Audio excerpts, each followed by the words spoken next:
In the next section, we'll be moving to how to utilize these 5 principles for management of your exercise. So the first thing I'll talk about is something which every person should do, the Manpo K or 10,000 steps. So what is the origin for the concept of 10,000 steps? What is the reality behind it? So the 10,000 steps has originated in Japan as a style of teaching people about healthy life. So Manpo K is the word which is used, which translates into 10,000 steps per day. The first question is whether 10,000 steps is mandatory. There is no hard and fast rule of so many steps, but the most important aspect is to start walking. The metabolic advantage for the body is derived once you cross 4,000 to 6,000 steps. But it is not only about the number of steps taken, but 3 aspects related to it. The first one is timing of the steps. It is not that you have to finish all 10,000 steps at one time. Somewhere, say for example, from morning 8 am to 10 pm you are lazy and then you have taken 10,000 steps in the night. It's not going to give you any metabolic advantage. You need to take these steps post-meal. Post-meal exercise in the form of walking will prevent the insulin surges and reduce the risk of obesity. The second aspect is about the pacing. You have to walk at a brisk pace to cause minimal sweating or minimal exertion.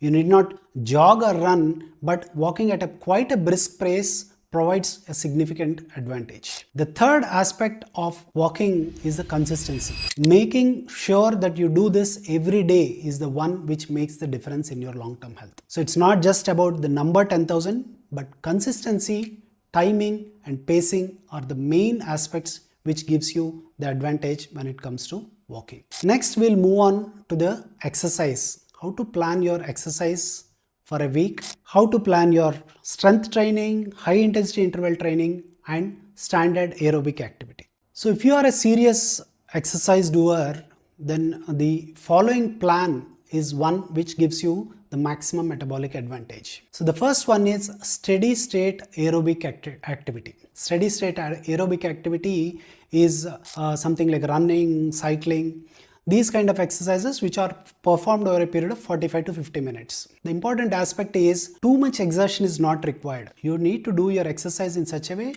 which is called as a conversational pace, where we are able to speak in sentences. Now this is the pace, this is the heart rate at which you have the advantage of lipolysis. That means your fat burning is maximum at this pace. The steady state exercise also provides you the advantage of reducing the visceral obesity. Why does it do that? Because in steady state exercise there is increase in catecholamines, which are stress hormones. Now your visceral fat is very sensitive to catecholamines.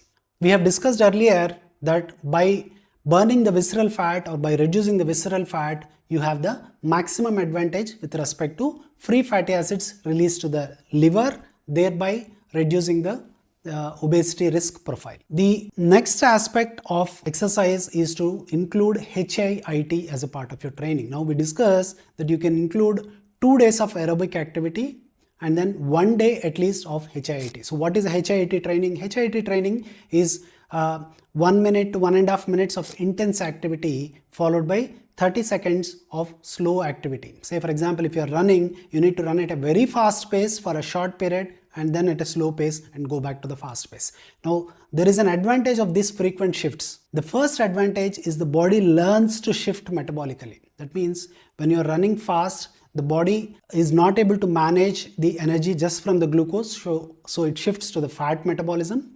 And in the next 30 seconds or so, when you're running or cycling very slow, your body shifts to glucose metabolism and is getting time to remove the metabolic waste that is generated. Now altering between high intensity and low intensity exercise is what is traditionally termed as a HIIT exercise. This also improves your endurance in the long run. The next part of the exercise is muscle training. Often people are interested in doing cardiac activity, particularly people who have reached 40s and 50s tend to neglect the muscle building and workouts with weights. Now, these are quite important for 2 reasons. The first aspect is because with age there is something called sarcopenia. You tend to lose your muscle mass. Now this has to be balanced by increasing your physical activity and build up back your muscle mass. The muscle mass acts as what is called as a glucose sink. So what is a glucose sink? Whenever there is a rise in glucose in your body, the body's insulin also tends to rise, which we discussed is metabolically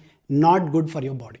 By increasing your muscle bulk, you can prevent these surges from happening significantly. And then the last one is to include 2 days of recovery. 2 days of recovery is quite important because recovery is the time during which your body repairs itself, rebuilds the muscle, and makes you gain the endurance and strength required for performing the physical activities further. So the gross plan can be 2 days of aerobic activity, 1 day of HIIT training, 2 days of weight training. Now you can distribute this to include 1 day rest in between and 1 day rest on, say, something like Sunday or some other day, with a total 2 days of additional rest. So this way of planning your exercise can give you the best advantage with respect to your metabolic profile, considering the scientific principles that we discussed.